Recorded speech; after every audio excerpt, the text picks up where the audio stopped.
అందరికీ ప్రైజ్ లాడండి.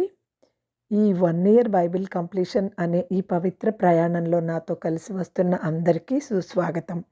ఈరోజు మన ప్రయాణంలో 15వ రోజైన జనవరి 15వ తేదీ వాక్య భాగాలు ఆదికాండము 47 నుండి 49 అధ్యాయాలను ప్రార్థనాపూర్వకంగా ప్రారంభిద్దాం. మా ప్రియ పరలోకపు తండ్రి, అమూల్యమైన ఈ సమయాన్ని మాకు అనుగ్రహించినందుకై హృదయమార వందనాలు. ఈ వాక్య భాగాన్ని వింటున్న ప్రతి ఒక్కరి హృదయాన్ని స్పర్శించి మీ శాంతిని మాకు అనుగ్రహించమని ప్రార్థిస్తున్నాను తండ్రి. ఆమెన్. ఆదికాండము 47వ అధ్యాయం. యోసేపు వెళ్ళి ఫరోను చూచి, నా తండ్రియు నా సహోదరులను వారి గొర్రెల మందలతోనూ వారి పశువులతోనూ వారికి కలిగినదంతటితోనూ కనాను దేశము నుండి వచ్చి గోషేనులో ఉన్నారని తెలియజేసి తన సహోదరులందరిలో 5గురిని వెంట పెట్టుకొని పోయి వారిని ఫరో సమక్షమందు ఉంచెను. ఫరో అతని సహోదరులను చూచి, మీ వృత్తి ఏమిటని అడిగినప్పుడు వారు, నీ దాసులమైన మేమును మా పూర్వీకులను గొర్రెల కాపరులమని ఫరోతో చెప్పిరి. మరియు వారు, కనాను దేశమందు కరువు భారముగా ఉన్నందున నీ దాసులకు కలిగి ఉన్న మందలకు మేత లేదు కనుక ఈ దేశంలో కొంతకాలం ఉండుటకు వచ్చితిమి. కాబట్టి గోషేను దేశంలో నీ దాసులు నివసింప సెలవిమ్మని ఫరోతో అనగా, ఫరో యోసేపును చూచి, నీ తండ్రియు నీ సహోదరులను నీ వద్దకు వచ్చి ఉన్నారు. ఐగుప్తు దేశము నీ ఎదుటనున్నది. నీ దేశములోని మంచి ప్రదేశమందు నీ తండ్రిని నీ సహోదరులను నివసింపజేయము. గోషేను దేశంలో వారు నివసింపవచ్చును. వారిలో ఎవరైనా ప్రజ్ఞ గలవారని నీకు తోచిన ఎడల నా మందల మీద వారిని అధిపతులుగా నియమించమని చెప్పెను. మరియు యోసేపు తన తండ్రి అయిన యాకోబును లోపలికి తీసుకుని వచ్చి ఫరో సమక్షమందు అతన్ని నుంచగా యాకోబు ఫరోను దీవించెను. ఫరో, నీవు జీవించిన సంవత్సరములు ఎన్నని యాకోబును అడిగినందున యాకోబు, నేను యాత్ర చేసిన సంవత్సరంలో 130, నేను జీవించిన సంవత్సరములు కొంచెముగాను దుఃఖసహితమైనవిగా ఉన్నవి. అవి నా పితరులు యాత్ర చేసిన దినములలో వారు జీవించిన సంవత్సరములన్నీ కాలేదని ఫరోతో చెప్పి ఫరోను దీవించి ఫరో ఎదుట నుంచి వెళ్ళిపోయెను. ఫరో ఆజ్ఞాపించినట్లు యోసేపు తన తండ్రిని తన సహోదరులను ఐగుప్తు దేశంలో నివసింపజేసి ఆ దేశములో రామశేషను మంచి ప్రదేశంలో వారికి స్వాస్థ్యమునిచ్చెను. మరియు యోసేపు తన తండ్రిని తన సహోదరులను తన తండ్రి కుటుంబపు వారినందరినీ వారి వారి పిల్లల లెక్క చొప్పున వారికి ఆహారం ఇచ్చి సంరక్షించెను. కరువు మిక్కిలి భారమైనందున ఆ దేశమందంతటను ఆహారము లేకపోయెను. కరువు వలన ఐగుప్తు దేశమును కనాను దేశమును క్షీణించెను. వచ్చిన వారికి ధాన్యం అమ్ముట వలన ఐగుప్తు దేశంలోనూ కనాను దేశంలోనూ దొరికిన ద్రవ్యమంతా యోసేపు సమకూర్చెను. ఆ ద్రవ్యం అంతటిని యోసేపు ఫరో నగరులోనికి తెప్పించెను. ఐగుప్తు దేశమందును కనాను దేశమందును ద్రవ్యము వ్యయమైన తర్వాత ఐగుప్తీయులందరూ యోసేపు నద్దకు వచ్చి, మాకు ఆహారము ఇప్పించుము, నీ సముఖమందు మేమేలా చావవలెను, ద్రవ్యము వ్యయమైనది గదా అనిరి. అందుకు యోసేపు, మీ పశువులను ఇయ్యడి, ద్రవ్యము వ్యయమైపోయిన ఎడల మీ పశువులకు ప్రతిగా నేను మీకు ధాన్యం ఇచ్చేదనని చెప్పెను. కాబట్టి వారు తమ పశువులను యోసేపు నద్దకు తీసుకుని వచ్చిరి. యోసేపు గుర్రములను గొర్రెల మందలను పశువుల మందలను గాడిదలను తీసుకుని వారికి ఆహారం ఇచ్చెను. ఆ సంవత్సరమందు వారి మందలన్నిటికీ ప్రతిగా అతడు వారికి ఆహారం ఇచ్చి సంరక్షించెను. ఆ సంవత్సరము గతించిన తర్వాత 2వ సంవత్సరమున వారు అతని వద్దకు వచ్చి, ఇది మా ఏలిన వారికి మరుగు చేయము, ద్రవ్యము వ్యయమైపోయెను, పశువుల మందలను ఏలిన వారి వశమాయెను. ఇప్పుడు మా దేహములను మా పొలములను తప్ప మరి ఏమీయు ఏలిన వారి సముఖమున మిగిలి ఉండలేదు. నీ కన్నుల ఎదుట మా పొలములను మేమును నశింపనేలా ఆహారమిచ్చి మమ్మును మా పొలములను కొనుము. మా పొలములతో మేము ఫరోకు దాసులమగుదుము. మేము చావక బ్రతుకున్నట్లు పొలములు పాడైపోవుకుండునట్లు మాకు విత్తనములు నిమ్మని అడిగిరి. అట్లు యోసేపు ఐగుప్తు భూములన్నిటినీ ఫరో కొరకు కొనెను. కరువు వారికి భారమైనందున ఐగుప్తీయులందరూ తమ తమ పొలములను అమ్మివేసిరి కనుక భూమి ఫరోది ఆయెను. అతడు ఐగుప్తు పొలిమేర యొక్క ఈ చివరి నుండి ఆ చివరి వరకును జనులను ఊళ్ళలోనికి రప్పించెను. యాజకుల భూమి మాత్రము అతడు కొనలేదు. యాజకులకు ఫరో భత్యములు నియమించెను. ఫరో ఇచ్చిన భత్యము వలన వారికి భోజనము జరిగిన కనుక వారు తమ భూములను అమ్మలేదు. యోసేపు, ఇదిగో నేడు మిమ్మును మీ భూములను ఫరో కొరకు కొనియున్నాను. ఇదిగో మీకు విత్తనములు, పొలములలో విత్తుడి. పంటలో 5వ భాగము మీరు ఫరోకు ఇవ్వవలెను. 4 భాగములు పొలములలో విత్తుటకును మీకును మీ కుటుంబపు వారికిని ఆహారమునకును మీ పిల్లలకు ఆహారమునకును మీవై ఉండునని ప్రజలతో చెప్పగా వారు, నీవు మమ్ము బ్రతికించితివి, ఏలిన వారి కటాక్షము మా మీద నుండనిమ్ము, ఫరోకు దాసులు మగుదమని చెప్పిరి. అప్పుడు 5వ భాగము ఫరోదని నేటి వరకు యోసేపు ఐగుప్తు భూములను గొచ్చి కట్టడ నియమించెను.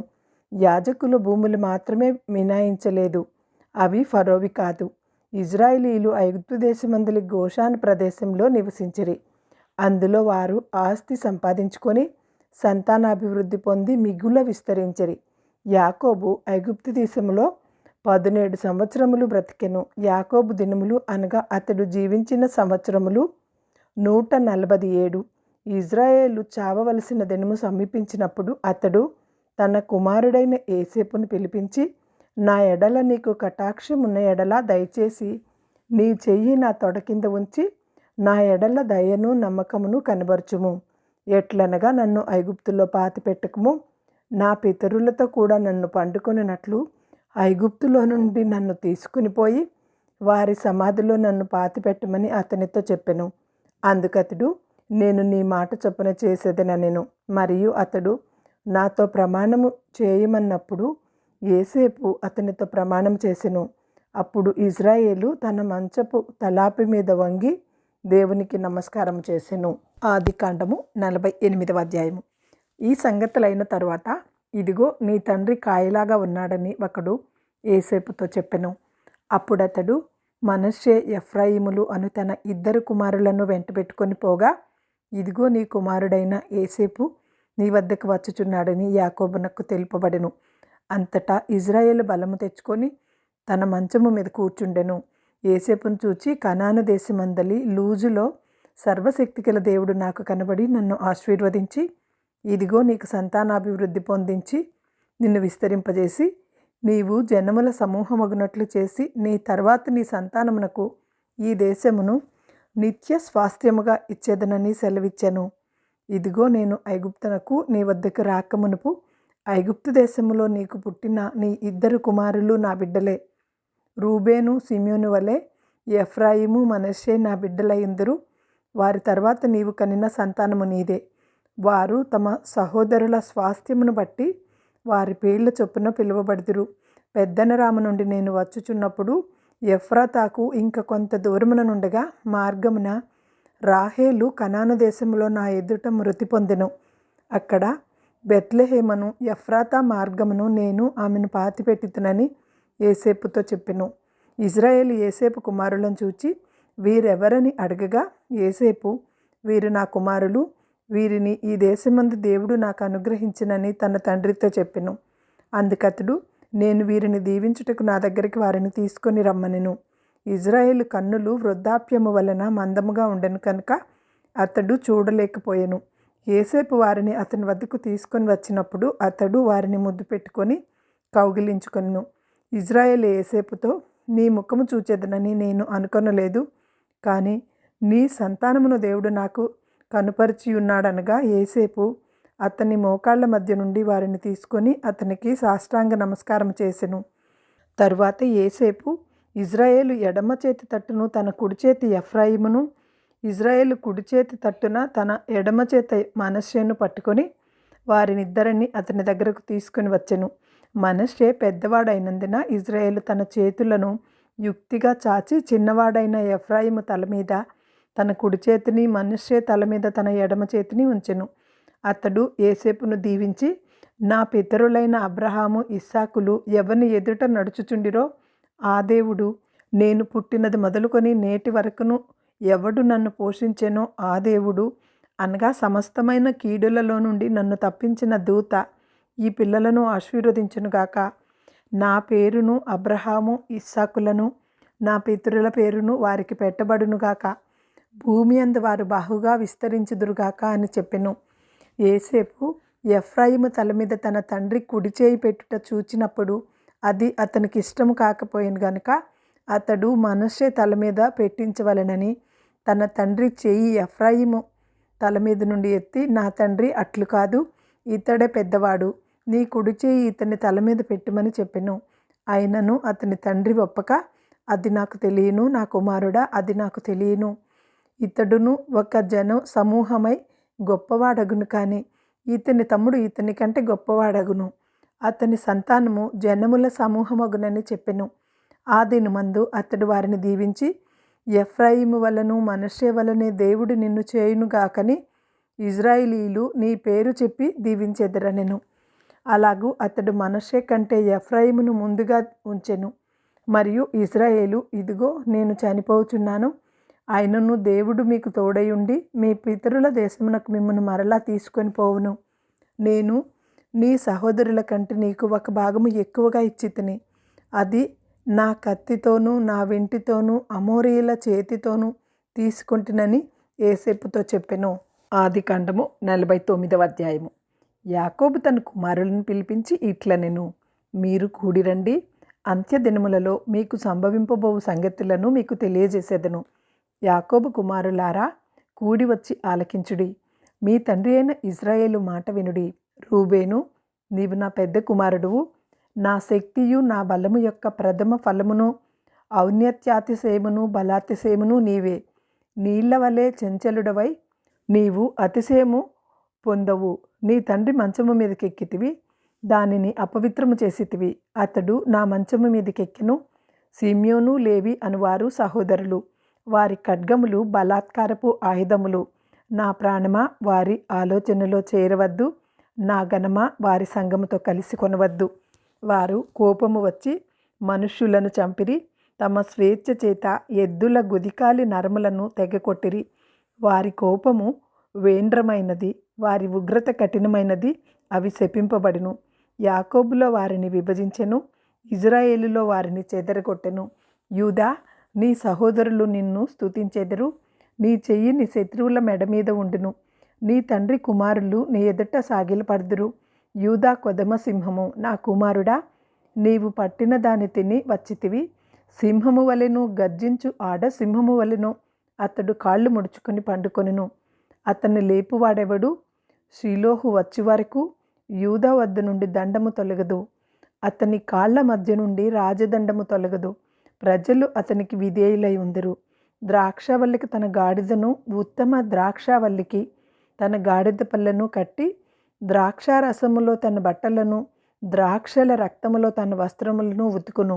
అతని కన్నులు ద్రాక్షారసము చేత ఎర్రగాను, అతని పళ్ళు పాల చేత తెల్లగాను ఉండును.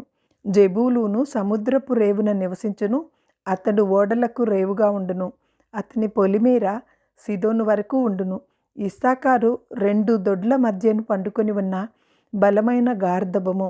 అతడు విశ్రాంతి మంచిదగుటయు ఆ భూమి రమ్యమైనదగుటయు చూచెను కనుక అతడు మోయుటకు భుజము వంచుకొని వెట్టి చేయు దాసుడగును. దాను ఇజ్రాయేలు గోత్రికుల వలె తన ప్రజలకు న్యాయము తీర్చును. దాను త్రోవలో సర్పముగాను, దారిలో కట్లపాముగాను ఉండును. అది గుర్రపు మడిములు కరుచును, అందువలన ఎక్కువాడు వెనుకకు పడును. యెహోవా నీ రక్షణ కొరకు కనిపెట్టియున్నాను. బంటుల గుంపు గాదును కొట్టును, అతడి మడిమను కొట్టును. ఆషేరు నొద్ద శ్రేష్టమైన ఆహారము కలదు, రాజులకు తగిన మధుర పదార్థములను అతడిచ్చును.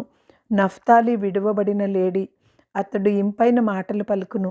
యోసేపు ఫలించడి కొమ్మ, ఊట వద్ద ఫలించడి కొమ్మ, దాని రెమ్మలు గోడ మీదికి ఎక్కి వ్యాపించును. విలుకాండ్రు అతని వేధించిరి, వారి బాణములను వేసి అతన్ని హింసించిరి. యాకోబు కొలుచు పరాక్రమశాలి అయిన వాని హస్తబలము వలన అతని విల్లు బలమైనదగును. ఇజ్రాయేలునకు బండయు మేపెడివాడును ఆయనే. నీకు ఆహారము చేయు నీ తండ్రి దేవుని వలనను పైనుండి మింటి దీవెనలతోనూ క్రింద దాగి ఉన్న అగాధ జలముల దీవెనలతోనూ స్తనముల దీవెనలతోనూ గర్భముల దీవెనలతోనూ నిన్ను దీవించు.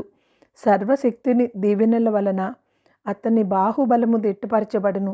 నీ తండ్రి దీవెనలు నా పూర్వీకుల దీవెనలపైని చిరకాల పర్వతము కంటే హచ్చుగా ప్రబలమగును. అవి ఏసేపు తల మీదను అతని సహోదరుల నుండి వేరుపరచబడిన వాడి నడి నెత్తి మీదను ఉండును. బెన్యామీను చీల్చునట్టి తోడేలు. అతడు ఉదయమందు ఎరను తిని అస్తమయమందు దోపుడు సొమ్ము పంచుకొనును. ఇవి అన్నియు ఇజ్రాయేలు 12 గోత్రములు. వారి తండ్రి వారిని దీవించుచు వారితో చెప్పినది ఇదే. ఎవరి దీవెన చొప్పున వారిని దీవించెను.